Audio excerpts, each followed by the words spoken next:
নমস্কার, গপ্প ক্যাফে চ্যানেলে আপনাদের সবাইকে স্বাগত। চলছে কবিপক্ষ। সেই উপলক্ষে আমাদের গপ্প ক্যাফের আজকের বিশেষ নিবেদন কবিগুরু রবীন্দ্রনাথ ঠাকুরের রচিত ছোট গল্পগুচ্ছ থেকে নেওয়া কঙ্কাল। গল্পের মূল ভাব এবং ঘটনাকে আমরা সমান রেখেছি। প্রধান চরিত্রে কথক, দাদা, শশীশেখর এবং কঙ্কাল। কঙ্কালের ভূমিকায় বিদিশা পাল এবং গল্প পাঠ এবং অন্যান্য সমস্ত প্রধান চরিত্রে আমাদের সম্মানীয় পিনাকি বোস মহাশয়। শুরু হচ্ছে কঙ্কাল। আমরা তিন বাল্যসঙ্গী যে ঘরে শয়ন করিতাম তার পাশের ঘরের দেওয়ালে একটি আস্ত নরকঙ্কাল ঝুলিয়ানো থাকিত। রাত্রে বাতাসে তাহার হাড়গুলো খটখট শব্দ করিয়া নাড়িত। দিনের বেলায় আমাদিগকে সেই হাড় নাড়িতে হইত। আমরা তখন পণ্ডিত মহাশয়ের নিকট মেঘনাদবধ এবং ক্যাম্বেল স্কুলের এক ছাত্রের কাছে অস্থিবিদ্যা পড়িতাম। আমাদের অভিভাবকের ইচ্ছা ছিল আমাদিগকে সহসা সর্ববিদ্যায় পারদর্শী করিয়া তুলিবেন, কিন্তু তাহার অভিপ্রায় কতদূর সফল হইয়াছে যাহারা আমাদিগকে জানেন তাহাদের নিকট প্রকাশ করা বাহুল্য, এবং যাহারা জানেন না তাহাদের নিকট গোপন করাই শ্রেয়। তাহার পর বহুকাল অতীত হইয়াছে। ইতিমধ্যে সেই ঘর হইতে কঙ্কাল এবং আমাদের মাথা হইতে অস্থিবিদ্যা কোথায় স্থানান্তরিত হইয়াছে অন্বেষণ করিয়া জানা যায় না। অল্পদিন হইল একদিন রাত্রে কোনো কারণে অন্যত্র স্থানাভাব হওয়াতে আমাকে সেই ঘরে শয়ন করিতে হইল। অনভ্যাসবশত ঘুম হইতেছে না। এপাশ ওপাশ করিতে করিতে গির্জার ঘড়িতে বড় বড় ঘণ্টাগুলো প্রায় সব কটা বাজিয়া গেল। এমন সময় ঘরের কোণে যে তেলের সেজ জ্বলিতেছে সেটা প্রায় মিনিট পাঁচেক ধরিয়া খাবি খাইতে খাইতে একেবারে নিভিয়া গেল। ইতিপূর্বেই আমাদের বাড়িতে দু একটা দুর্ঘটনা ঘটিয়াছে, তাই এই আলো নেভা হইতে সহজেই মৃত্যুর কথা মনে উদয় হইল। মনে হইল এই যে রাত্রি 2 প্রহরে একটা দ্বীপ শিখা চিরন্ধকারে মিলিয়া গেল, প্রকৃতির কাছে ইহাও যেমন আর মানুষের ছোট ছোট প্রাণ শিখা কখনো দিনে কখনো রাতে হঠাৎ করিয়া নিভিয়া বিস্মৃত হইয়া যায়, ইহাও তেমনি। ক্রমে সেই কঙ্কালের কথা মনে পড়িল।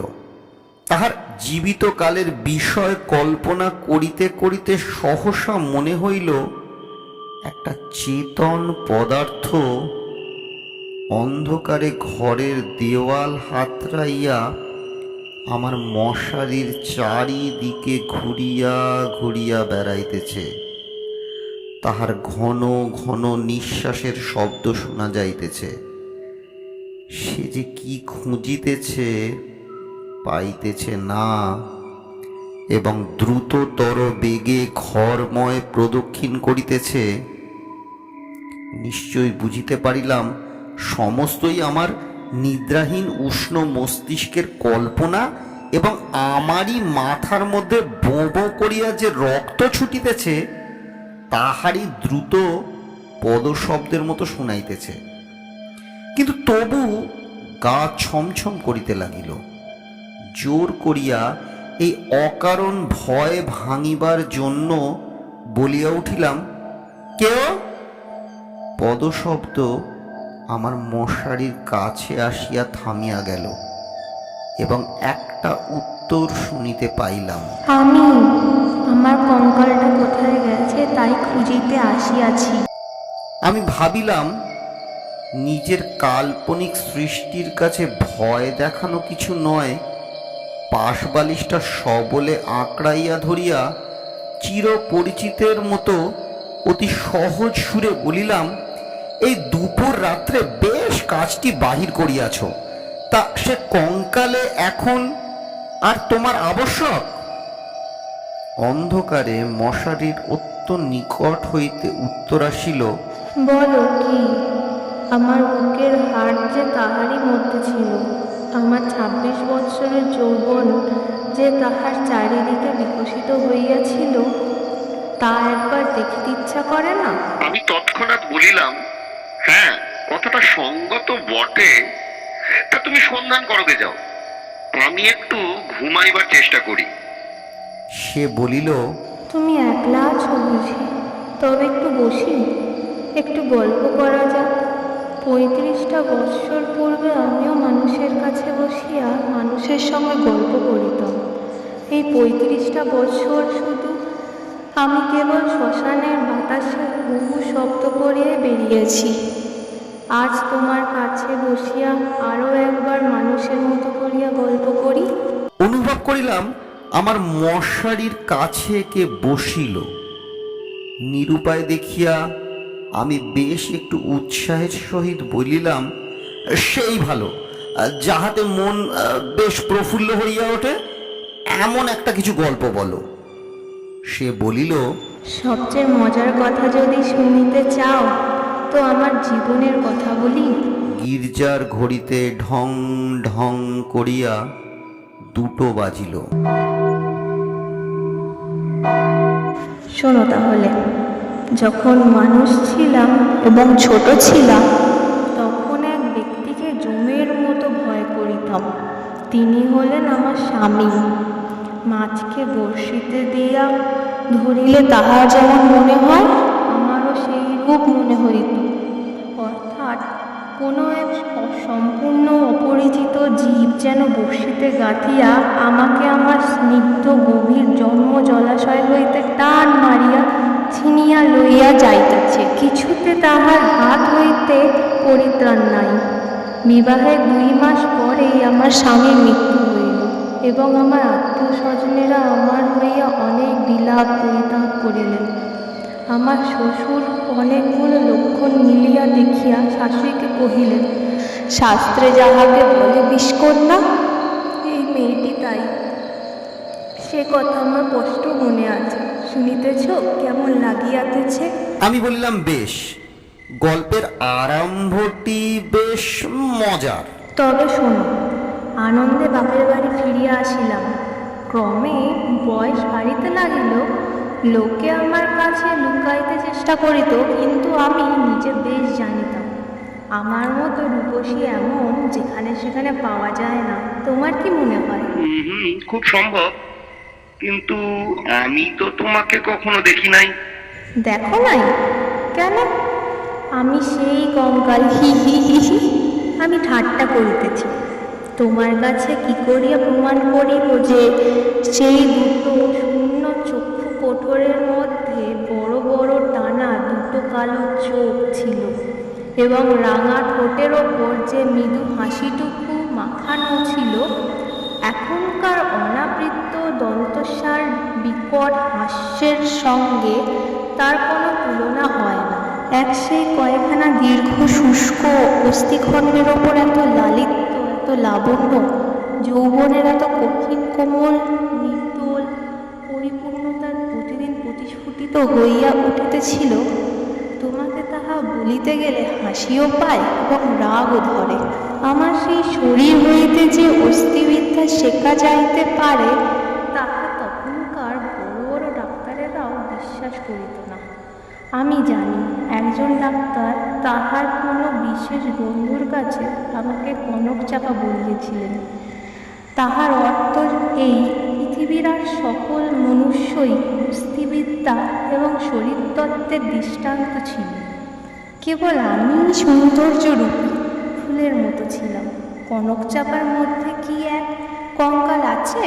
আমি যখন চলিতাম তখন আপনি বুঝিতে পারিতাম যে একখণ্ড হীরা নাড়াইতে তাহার চারিদিক হইতে যেমন আলো ঝকমক করিয়া ওঠে, আমার দেহের প্রত্যেকটি গতিতে তেমনই সৌন্দর্যের ভঙ্গি নানা স্বাভাবিক হিল্লোলে চারিদিক ভাঙিয়া পড়িত। আমি মাঝে মাঝে অনেকক্ষণ ধরিয়া নিজের হাত দুখানি নিজেই দেখিতাম। পৃথিবীর সমস্ত উদ্ধত পৌরুষের মুখে রাশ লাগাইয়া ভাবে বাগাইয়া ধরিতে পারে এমন দুইখানি হাত। সুভদ্রা যখন অর্জুনকে লইয়া দৃপ্ত ভঙ্গিতে আপনার বিজয় রথ বিস্ময় ৩ লোকের মধ্যে দিয়া চালাইয়া লইয়া গিয়াছিল, তাহার বোধ করি এইরূপ দুইখানি অস্থূল সুডোল বাহু, আরক্ত করতাল এবং লাবণ্য শিখার মতো অঙ্গুলি ছিল। কিন্তু আমার সেই নির্লজ্জ নিরাভর চিরবৃদ্ধ কঙ্কাল তোমার কাছে আমার নামে মিথ্যা সাক্ষ্য দিয়েছে। আমি তখন নিরুপায় নিরত্তর ছিলাম। এই জন্যে পৃথিবীর সবচেয়ে তোমার উপর আমার বেশি রাগ। ইচ্ছা করে আমার সেই 16 বৎসরের জীবন্ত যৌবন তাপের উত্তপ্ত আরক্তি মুখখানি একবার তোমার চোখের সামনে দাঁড় করাইয়া বহুকালের মতো তোমার 2 চক্ষে নিদ্রা ছুটাইয়া দিক। তোমার অস্থিবিদ্যাকে অস্থির করিয়া দেশ ছাড়া করি। আমি বলিলাম, তোমার গা যদি থাকিত তো গা ছুঁইয়া বলিতাম, সে বিদ্যার লেশ মাত্র আমার মাথায় নাই। আর তোমার সেই ভুবনমোহন পূর্ণ যৌবনের রূপ রজনীর অন্ধকার পটের উপরে জাজ্জল্যমান হইয়া ফুটিয়া উঠিয়াছে। আর অধিক বলিতে হইবে না। আমার কেহ সঙ্গিনী ছিল না। দাদা প্রতিজ্ঞা করিয়াছিলেন বিবাহ করিবেন না। অন্তঃপুরে আমি একা, বাগানের গাছতলায় আমি একা বসিয়া ভাবিতাম সমস্ত পৃথিবী আমাকেই ভালোবাসিতেছে, সমস্ত তারা আমাকে নিরীক্ষণ করিতেছে। বাতাস ছল করিয়া বারবার দীর্ঘ নিঃশ্বাসের পাশ দিয়ে চলিয়া যাইতেছে, এবং যে তৃণসনের পা দুটি মেলিয়া বসিয়া আছি তাহার যদি চেতনা থাকিত তবে সে পূর্ণবার অচেতন হইয়া যাইত। পৃথিবীর সমস্ত যুবা পুরুষ ওই তৃণপুঞ্জ রূপের দল বাঁধিয়া নিস্তব্ধে আমার চরণবর্তী হইয়া দাঁড়াইয়াছে। এইরূপ আমি কল্পনা করিতাম। হৃদয়ের অকারণে কেমন বেদনা অনুভব করিত। দাদার বন্ধু শশীশেখর যখন মেডিকেল কলেজে হইতে পাশ হইয়া আসিলেন, তখন তিনি আমাদের বাড়িতে ডাক্তার হইলেন। আমি তাহাকে পূর্বে আড়াল হইতে অনেকবার দেখিয়াছি। দাদা অত্যন্ত অদ্ভুত লোক ছিলেন। পৃথিবীটাকে যেন ভালো করিয়া চোখ মেলিয়া দেখিতেন না। সংসারটা যেন তাহার পক্ষে যথেষ্ট ফাঁকা নয়।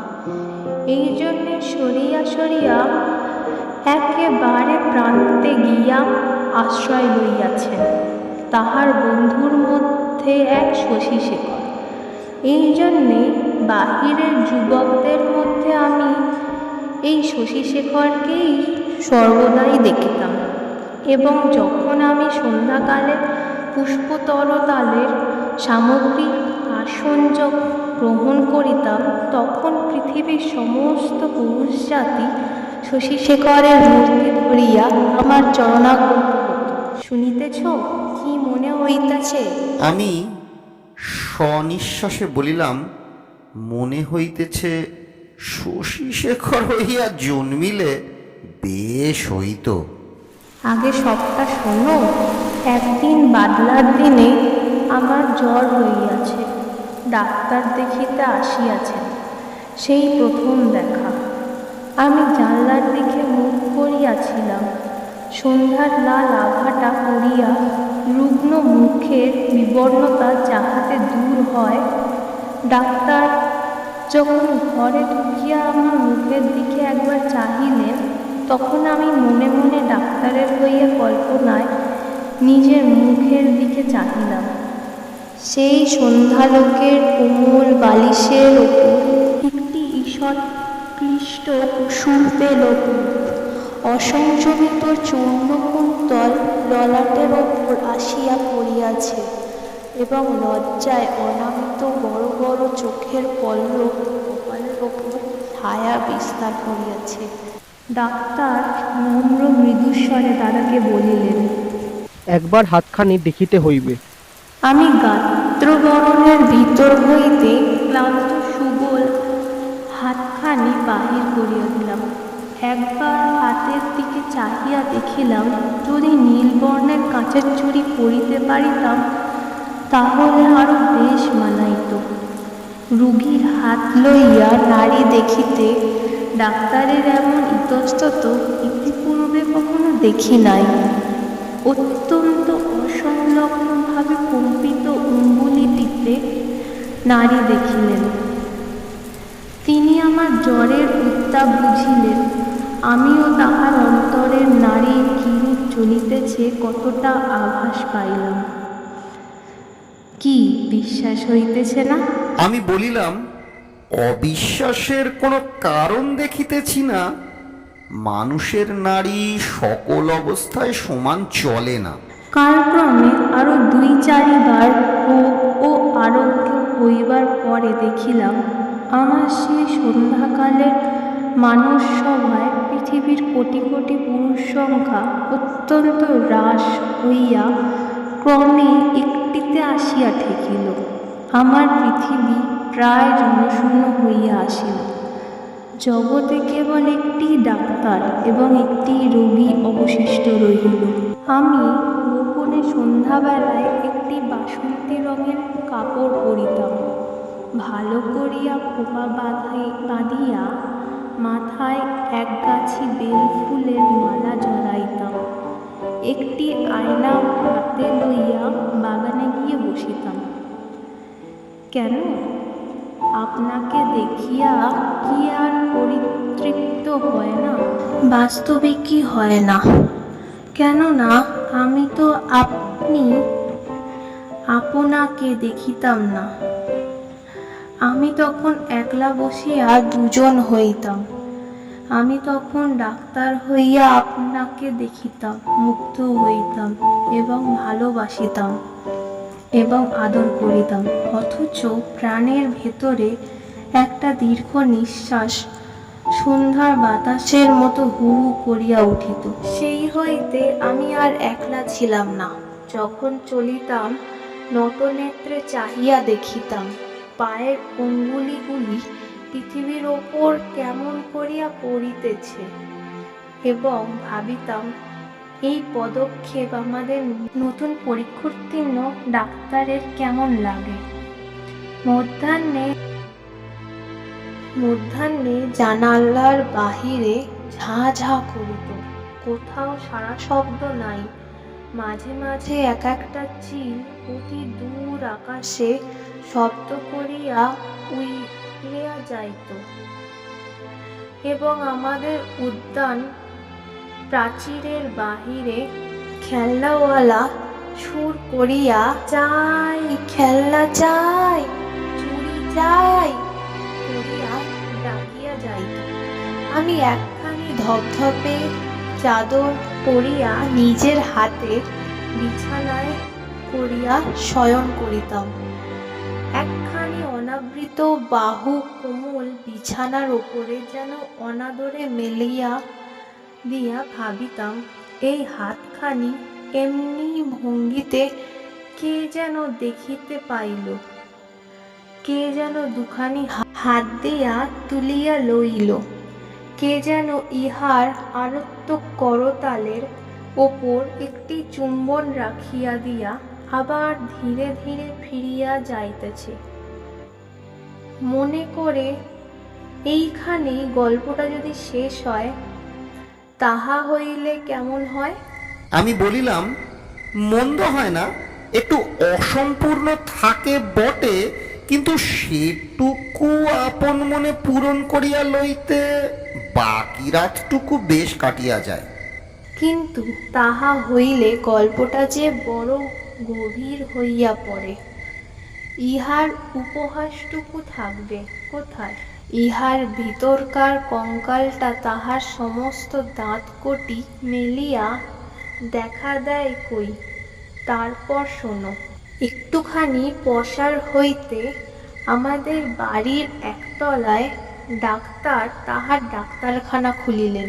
তখন আমি তাহাকে মাঝে মাঝে হাসিতে হাসিতে ঔষধের কথা, বিষের কথা, কি করিলে মানুষ সহজে মরে, এই সকল কথা জিজ্ঞাসা করিতাম। ডাক্তারের কথায় ডাক্তারের মুখ খুলিয়া যাইত। শুনিয়া শুনিয়া মৃত্যু যেন পরিচিত ঘরের লোকের মতো হইয়া গেল। ভালোবাসা এবং মরণ কেবল এই দুটোকেই পৃথিবী দেখিলাম। আমার গল্প প্রায় শেষ হইয়া আসিয়াছে, আর বড় বাকি নাই। আমি মৃদু স্বরে বলিলাম, রাত্রিও প্রায় শেষ হইয়া আসিল। কিছুদিন হইতে দেখিলাম ডাক্তারবাবুর বড় অন্যমনস্ক এবং আমার কাছে যেন ভারী অপ্রতিভ। একদিন দেখিলাম তিনি কিছু বেশ রকমে সাজসজ্জা করিয়া দাদার কাছে তাহার জুড়ি ধার লইলেন। রাত্রে কোথায় যাইবেন? আমি আর থাকিতে পারিলাম না। দাদার কাছে গিয়া নানা কথার পর জিজ্ঞাসা করিলাম, হ্যাঁ দাদা, ডাক্তারবাবু আজ জুড়ি লইয়া কোথায় যাইতেছেন? মরিতে। আমি বললাম, না, সত্যি করিয়া বলো না। তিনি পূর্বাপেক্ষা কিঞ্চিৎ খোলসা করিয়া বলিলেন, বিবাহ করিতে। আমি বললাম, সত্যি নাকি? বলিয়া অনেক হাসিতে লাগিলাম। অল্পে অল্পে শুনিলাম এই বিবাহে ডাক্তার 12,000 টাকা পাইবেন। কিন্তু আমার কাছে এই সংবাদ গোপন করিয়া আমাকে অপমান করিবার তাৎপর্য কি? আমি কি তাহার পায়ে ধরিয়া বলিয়াছিলাম যে এমন কাজ করিলে আমি বুক ফাটাইয়া মরিব? পুরুষদের বিশ্বাস করিবার জো নাই। পৃথিবীতে আমি একটি মাত্র পুরুষ দেখিয়াছি এবং এক মুহূর্তে সমস্ত জ্ঞান লোপ করিয়াছি। ডাক্তার রুগী দেখিয়া সন্ধ্যার পূর্বে ঘরে আসিলেন। আমি প্রচুর পরিমাণে হাসিতে হাসিতে বলিলাম, কি ডাক্তার মহাশয়, আজ নাকি আপনার বিবাহ? আমার প্রফুল্লতা দেখিয়া ডাক্তার যে কেবল অপ্রতিভ হইলেন তাহা নহে, ভারী বিস্ময় হইয়া গেলেন। জিজ্ঞাসা করিলাম, বাজনা বাদ্য কিছুই নাই যে? শুনিয়া তিনি ঈষৎ একটু নিঃশ্বাস ফেলিয়া বলিলেন, বিবাহ ব্যাপারটা কি এতই আনন্দের? শুনিয়া আমি হাসিয়া অস্থির হইয়া গেলাম। এমন কোথাও তো কখনো শুনি নাই। আমি বলিলাম, সে হইবে না, বাজনা চাই, আলো চাই। দাদাকে এমনই ব্যস্ত করিয়া তুলিলাম যে দাদা তখনই রীতিমতো উৎসবের আয়োজনে প্রবৃত্ত হইলেন। আমি কেবলই গল্প করিতে লাগিলাম। বধূ ঘরে আসিলে কি হইবে, কি করিব জিজ্ঞাসা করিলাম। আচ্ছা ডাক্তার মহাশয়, তখনও কি আপনি রোগীর নাড়ি টিপিয়া বেড়াবেন? যদিও মানুষের বিশেষত্ব পুরুষের মন দৃষ্টিগোচর নয়, তবু আমি শপথ করিয়া বলিতে পারি, কথাগুলি ডাক্তারের বুকে শেলের মতো বাজিতেছিল। অনেক রাতে লগ্ন। সন্ধ্যাবেলায় ডাক্তার ছাতের ওপর বসিয়া দাদার সহিত 2-1 পাত্র মদ খাইতেছিলেন। দুজনেরই একই অভ্যাস ছিল। ক্রমে আকাশের চাঁদ উঠিল। আমি হাসিতে হাসিতে আসিয়া বলিলাম, ডাক্তার মশাই, ভুলিয়া গেলেন নাকি? যাত্রার যে সময় হইয়াছে। এইখানে একটা সামান্য কথা বলা আবশ্যক। ইতিমধ্যে আমি গোপনে ডাক্তারখানায় গিয়া খানিকটা গুড়া সংগ্রহ করিয়া আনিয়াছিলাম এবং সেই গুড়ার কিয়দংশ সুবিধামতো অলক্ষিতে ডাক্তারের গ্লাসে মিশিয়া দিয়াছিলাম। কোন গুড়া খাইলে মানুষ মরে ডাক্তারের কাছে শিখিয়াছিলাম। ডাক্তার এক চুমুকে গ্লাসটি শেষ করিয়া কিঞ্চিত আর্দ্র গদগদ কণ্ঠে আমার মুখের দিকে মর্মান্তিক দৃষ্টিপাত করিয়া বলিলেন, তবে চলিলাম। বাঁশি বাজিতে লাগিল। আমি একটি বেনারসি শাড়ি পরিলাম। যতগুলি গহনা সিন্ধুকে তোলা ছিল সবগুলি বাহির করিয়া পরিলাম। সিঁথিতে বড় করিয়া সিঁদুর দিলাম। আমার সেই বকুল তলায় বিছানায় পাতিলাম। বড় সুন্দর রাত্রি, ফুটফুটে জ্যোৎস্না, সুপ্ত জগতের ক্লান্তি হরণ করিয়া দক্ষিণে বাতাস বহিতেছে। জুঁই আর বেল ফুলের গন্ধে সমস্ত বাগান আমোদ করিয়াছে। বাঁশির শব্দ যখন ক্রমে দূরে চলিয়া গেল, জ্যোৎস্না যখন অন্ধকার হইয়া আসিতে লাগিল, এই তরু পল্লব এবং আকাশ এবং আজন্ম কালের ঘর দুয়ার লইয়া পৃথিবী যখন আমার চারিদিকে হইতে মায়ার মতো মিলিয়া যাইতে লাগিল, তখন আমি নেত্র নিমীলন করিয়া হাসিলাম। ইচ্ছা ছিল যখন লোকে আসিয়া আমাকে দেখিবে, তখন এই হাসিটুকু যেন রঙিন নেশার মতো আমার ঠোঁটের কাছে লাগিয়া থাকে। ইচ্ছা ছিল আমার অনন্ত রাত্রির বাসর ঘরে ধীরে ধীরে প্রবেশ করিব, তখন এই হাসিটুকু এখান হইতে মুখ করিয়া লইয়া যাইব। কোথায় বাসর ঘর? আমার সে বিবাহের বেশ কোথায়? নিজের ভেতর হইতে একটা খটখট শব্দে জাগিয়া দেখিলাম আমাকে লইয়া 3টে বালক অস্থিবিদ্যা শিখিতেছে। বুকের যেখানে সুখ দুঃখ ধুকধুক করিত এবং যৌবনের পাপড়ি প্রতিদিন একটি একটি করিয়া প্রস্ফুটিত হইত, সেখানে বেত্র নির্দেশ করিয়া কোন অস্থির কি নাম মাস্টার শিখাইতেছে। আর সেই যে অন্তিম হাসিটুকু ওষ্ঠের কাছে ফুটিয়া তুলিয়াছিলাম, তাহার কোনো চিহ্ন দেখিতে পাইয়াছিলে কি? গল্পটা কেমন লাগিল? আমি বলিলাম, গল্পটি বেশ প্রফুল্লকর। এমন সময়ে প্রথম কাক ডাকিল। জিজ্ঞাসা করিলাম, এখনো আছো কি? কোনো উত্তর পাইলাম না। ঘরের মধ্যে ভোরের আলো প্রবেশ করিল। এতক্ষণ আপনারা শুনছিলেন কঙ্কাল, রচনায় রবীন্দ্রনাথ ঠাকুর, কঙ্কালের ভূমিকায় বিদিশা পাল, গল্প পাঠ এবং সমস্ত প্রধান চরিত্রে আমাদের সম্মানীয় পিনাকি বোস মহাশয়, দাদা এবং শশী শেখরের ভূমিকায় আমি সৃঞ্জয়, পোস্টার ডিজাইন এবং এডিটিংয়ে আমি সৃঞ্জয়। আজকের মতো গপ্প ক্যাফের সময় শেষ। পরের সপ্তাহে আরও নতুন কিছু গল্প নিয়ে হাজির হব টিম গপ্প ক্যাফে। ততক্ষণ আমাদের সঙ্গে থাকুন এবং শুনতে থাকুন গপ্প ক্যাফে। ধন্যবাদ।